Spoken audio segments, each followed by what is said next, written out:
What's going on, everybody? It's Lambo Lada and we're back for another video, okay? Today we're going to be talking about my first experience in the studio, okay? So I'm going to basically go in like chapters up until, my current recording situation. But anyways, it's too much talking, so let's get into it.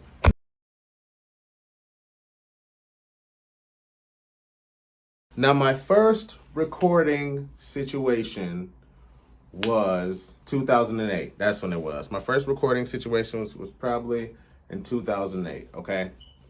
Because around that year, I remember I used to make beats, okay? I used to make beats. My stepfather brought his computer. It's like a production keyboard. You can make beats on there. I was going ham. I actually made a song to one of my beats, and I actually still have like 3 of those beats. They were pretty smooth for me to be like, new, you know what I mean? But they were smooth. I ended up recording at my homie Ed house, the person who taught me how to rap. Now, we would go over there and we would make freestyle songs all the time. Every now and then, I'm always listening to them just because it reminds me of what I came from, and it's kind of funny to hear like that I still have some of that in me. I think it's funny, but it's nice to kind of reflect on it. But yeah, we used to record on his computer in Audacity, the free Audacity, y'all already know. I see we had a couple mics. I think we had like a little computer joint, but it was like not a regular computer mic. It was like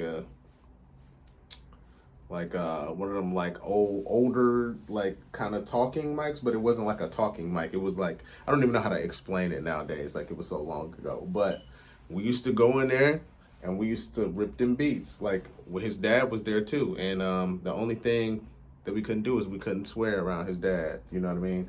But he was making all types of songs. As a matter of fact, his dad actually produced like 2 or 3 songs for us. And they were cold too, but we ended up losing them because they were on MySpace. So that was the first time that I ended up recording like with my friend. Now, the first time that I ended up recording by myself, got a heart of gold. Dang, baby, you bossin'. You know you're my queen. Mama, you awesome. Woman of my dreams. I don't tell you often that you belong with me. I don't tell you often you're the only one for me. It's been a long time since I got to show you true appreciation. So let me take this time to show you true appreciation. It was around 2009 when I was in college. When I was in college, my cousin English, I am English, he also raps too. Shout out to my boy. He also raps too. At the time, he was rapping, you know what I mean? And he knew that I rapped and stuff like that, but he had a different setup. And I asked him for the mic. He's like, if you need a mic, you can get it. I'm like, yo, let me get that. So I started using it. And I actually made a whole mixtape.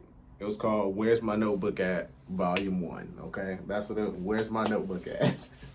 Because I was writing in the notebook, you know what I mean? So I was like, Where's My Notebook At? Volume 1. I think it had like freaking 15 songs on it. And, obviously, I'm 19 years old. I'm making what I feel like is hot. And I to this day, like, if I didn't have the opinions that I have or grown to have in music, I would have still liked it to this day. The quality just sucked. The quality was absolute garbage, okay? But the lyrics, the flows, and the beats were all fire. Because any artist remembers SoundClick and back in the day when, like, you had people like Boss Click ENT. I think that's what it was called, Boss Click ENT, Mellow Boy. Like, I had a lot of them beats and freaking, like, Superstar O. And, like, it was, like, a nice time back in them days for SoundClick. So I ain't got no money. Just download the beats. You know what I'm saying? Hey, they got tags on them. We rapping over the tags too. We rapping over the tags too. Okay? Rapping over the tags too. But yeah, I made Where's My Notebook At? Volume 1. And I was very proud of it just because, like, I was able to create different songs and different vibes and stuff like that, because up until this point, I had only been freestyling. This is my first time actually putting the pen to the paper and creating songs to create a list of songs and stuff like that. So maybe if it interests y'all to hear some of it, maybe I'll do a video where we listen to some of my old music. The quality sucks, but if you want to hear that, let me know down in the comments, okay? But to this point, it was my first time making songs of content myself. And I actually feel like it was pretty good. So we were off, you know, and I think I recorded, what did I record it in? I think I recorded it in Audacity. Okay. So that was my first time recording at that time. And that was actually on my mom's computer too. My mom's computer and the microphone that my cousin gave me. Okay. Fast forward 2013 or 2014, I finally got my own computer. I got Mixcraft. I got my own mic, did a little vocal compression booth, this thing right here. And I started trying to record my own music. I had How Could You Doubt Me came out in like 2010. How Could You Doubt Me 2 was when I started recording myself. Okay, so How Could You Doubt Me 2 only had like a couple songs that were recorded in the studio that I was getting recorded at, which was not recorded by me. It was like a professional. He was cool. Like, this is the first time where I took it on my own because I was trying to save money. Yeah, How Could You Doubt Me 2? Still doubt it. That's actually still on like live mixtapes and stuff like that. But that was my first time trying to take it into my own hands and do my own like mixing. And I didn't do any mastering. I just call it mixing. So that we were off with that. And then also after that, we did Driven. Driven was the first whole project that I did myself. I feel like I still like that project. If I ain't have my opinions on music, you know what I'm saying, I probably would still enjoy it to this day.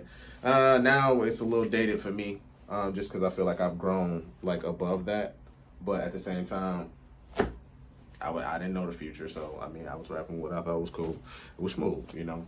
And everything up until now, from Driven, from How Could You Doubt Me to Still Doubt It, up until now, I basically recorded and mixed all my own music, except for like these last couple singles.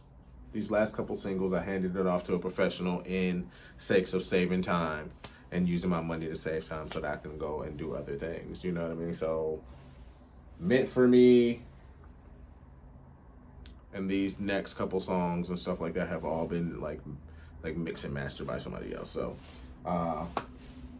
had to kind of give that up. I mean, I still do some mixing and mastering. If I feel like it's urgent enough, I'll still do it. But at the same time, like, it feels good to be able to just get my ideas down and then just mix it the way I want to, you know what I mean? And be like, all right, this is what it sounds like. Do what you can with it. And then give it to a professional and they take care of the rest. So that's actually pretty cool. So, I'm sorry. That was a lot. It probably was like all over the place. But that's how I got started recording, okay?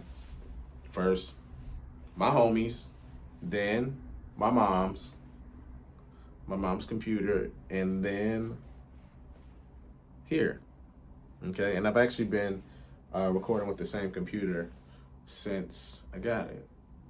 So that's been pretty good. You know what I'm saying? I did have one hiccup with it where I had to save it because I had it on the charger too much and the battery basically like burned out. You know what I mean? So I had to go get a $100 battery. I thought the computer was done for. I had to go get a $100 battery. Saved my butt. So that's it. Thank y'all for watching this video. If you liked it, please like it. And if you're new to the channel, please give me a subscribe if you feel like it. Okay? It's not forced. Yo, if y'all want to join the Patreon's below. And I will see y'all next video. All right?